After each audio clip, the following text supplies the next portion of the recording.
Tjingelångan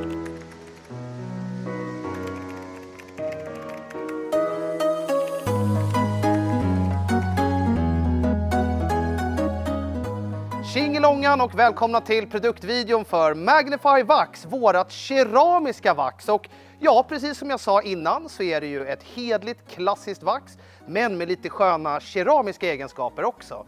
Det är baserat kring äkta kanuba, alltså riktig kanuba. Och sen är det tillsammans med plated silica oxide som gör att det blir de här keramiska egenskaperna. Och ja, utan att låta för tekniskt då, vad gör de här keramiska grejerna? De har enormt fina fylleregenskaper och tillsammans med kanubavaxet så får man en superhärlig glans, ett jätteskönt 3D-djup och ja, fantastisk både glans och avrinning. Jätteenkelt att lägga som vi ska visa i videon bakom oss. Vi har med oss en första generationens GT3 då, så att en Porsche 911 GT3 med en jäkligt flummig orange färg som jag tänkte skulle passa lite bra till vaxet. Och ja, det är väl inte så mycket svårare än så. De flesta av er där ute har ju lagt ett vax någon gång och den här är fasen inte mycket svårare än något annat där ute. Då sätter vi igång då och självklart så tvättar man ju bilen innan. Och skippa nu och använd typ Purify S+, alltså vårt shampoo med avrinning, eller Refract, alltså vår keramiska spraycoat, eller någon annan typ detail eller vax eller någonting innan. För vi vill ju att vaxet ska binda så bra som möjligt mot ytan. Och med det här vaxet, och det gäller ju för sig ganska många vaxer på marknaden också, så är det ju att antingen använder man den som en standalone skydd, det vill säga att ni har det underst i skyddsstegen och kan sedan toppa det med Refract, Apex Plus och övriga produkter från oss.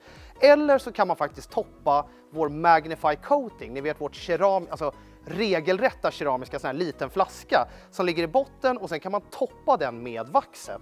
Det är liksom super enkelt att använda det här. Det är inte svårare än så att ni drar lite med padden, lägger ut, låter dra en stund och torka av. Vi brukar normalt sett kanske lägga hela bilen, låter det torka en 30, 40, 45 minuter. Men jag vet att många av er står i typ tvätthallar och sånt och gör det här. Och då förstår jag att då kan man inte stå så länge och vänta. Men då kanske man kan köra en eller två paneler åt gången, låta vänta en liten stund och sen torka av. Men jag tycker att det ska ligga på i alla fall en runt 30 till 45 minuter. Sen så beror det helt på hur varmt det är och ibland är det 15 minuter och ibland är det 10 minuter och sånt där. Så att laborera lite själva, men i och med att det kommer liksom inte bli några konstiga flammigheter eller att det kommer vara så här. Det är ingen fara, man kan komma efter 2 timmar också. Det är bara att det blir lite jobbigare att plocka av det.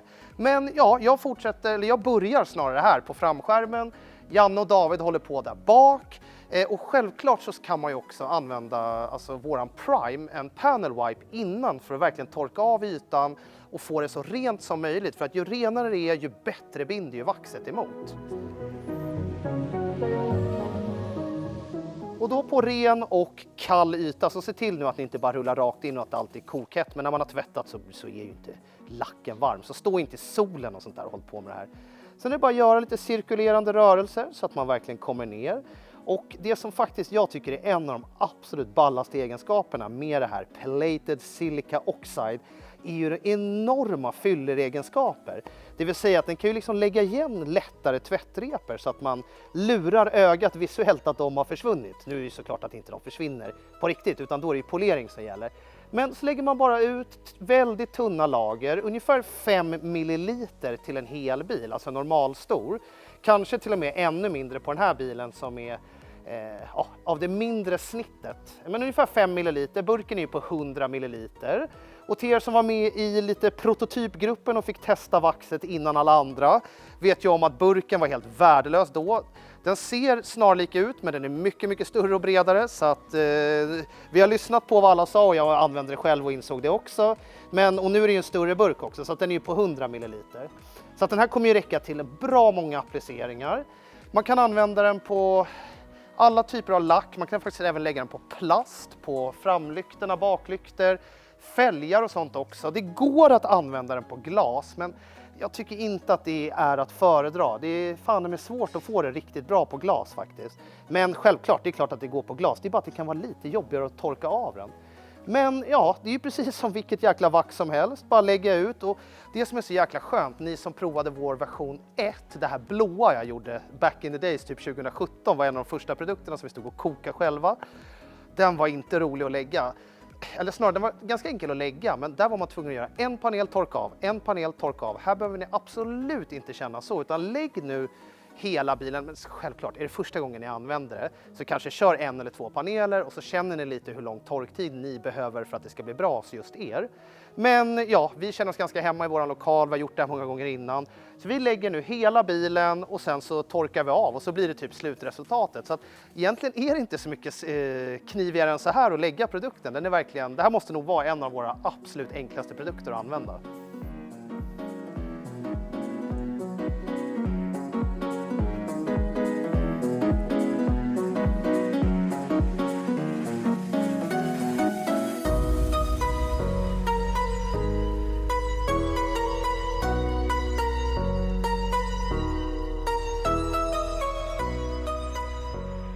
Och sen vet ni, i vanliga fall så tjatar jag alltid om raka drag när man tvättar och såna här grejer. Men nu har vi ju en ren lack och också för att man ska liksom få till de här fylleregenskaperna så att man verkligen kan fylla igen smårepor till höger och vänster. Så jag föredrar att lägga vax med små, runda, lätta cirkulerande rörelser, inget tryck på padden, utan låt produkten bara jobba in sig självt. Och sen ser ni ju här nu, jag har ju dragit någon drag här i burken och jag har gjort hela vänster framskärm och det bara fortsätter. Så att den är verkligen superdryg. Sen vet jag ju att det kommer komma fråga hur många lager kan man lägga. Ni kan lägga hur många ni vill, men jag tycker inte att det blir speciellt mycket bättre än efter 2 lager. Och då vill jag gärna att det härdar emellan också. Så att det ska i alla fall stå över natten då om man ska lägga dubbla lager.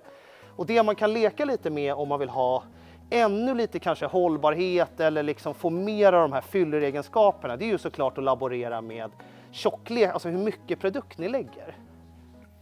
Men den är ju löjligt dryg. Nu har jag gjort liksom halva huven här också, inte fyllt på någonting. Och någonting som jag tycker, jag ska inte säga att det är unikt, fan, det är väl typ, det funkar väl för alla vaxer, men funkar ju svinbra för såna här plastdetaljer och sånt också. Så ni behöver ju absolut inte vara rädda om ni råkar komma åt. Fan, ni ser ju skillnaden här när man har lagt det. Så när man kommer torka av det kommer det liksom bara se rent och fräscht ut. Så att det fungerar även på gummi och plastdetaljer utan problem. Så där då har vi låtit vaxet ligga på typ 30 minuter ish. Jag kör med fluffduk, jag tror David kör med fluffduk och Janne kör standarddukarna. Men liksom använd en lite tjockare duk när ni plockar av vax, för det är ju ganska mycket grejer eller mycket produkt som ska av. Och med fördel använd flera dukar. Men ja, det är ju inte så mycket svårare än så. Att vi bara börjar buffa av lite försiktigt, lägg inget jättetryck på. Buffar av, typ, egentligen ska vi kanske göra hela panelen nu, men nu, ni kommer fatta. Man buffar av, sen vänder man på duken och buffar vidare. Och då får ni också tänka att ju längre bort ni kommer, ju mer kommer det ju finnas på båda sidorna. Så därför är det ju varför jag alltid viker en duk. Då vänder man på duken och sen så fortsätter man. Så att liksom håll reda på att ni har en sida ni buffar av med, en rent, och sen så börjar ni märka när ni börjar mättas. Och när det börjar liksom mätta duken, det är då det kan stanna kvar och bli liksom lite, ja, men som en fet hinna då, eller vad man ska kalla det. Men ha mer än 2-3 dukar eller någonting om ni ska göra hela bilen. Så att ja, inte så mycket svårare än så. Ni såg ju jävla enkelt det att torka av.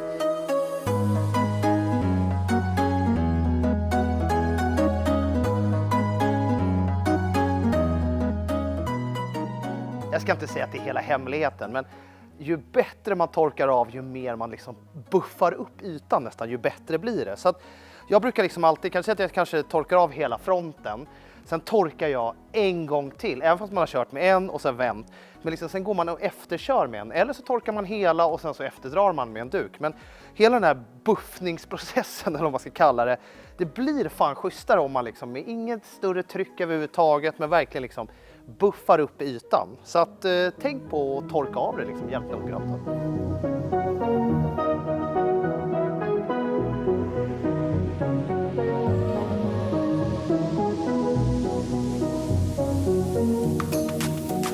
Ja, sådär då är vi klara, och kan det vara en av de enklaste produkterna vi har, men vilket satans bra slutresultat det blir.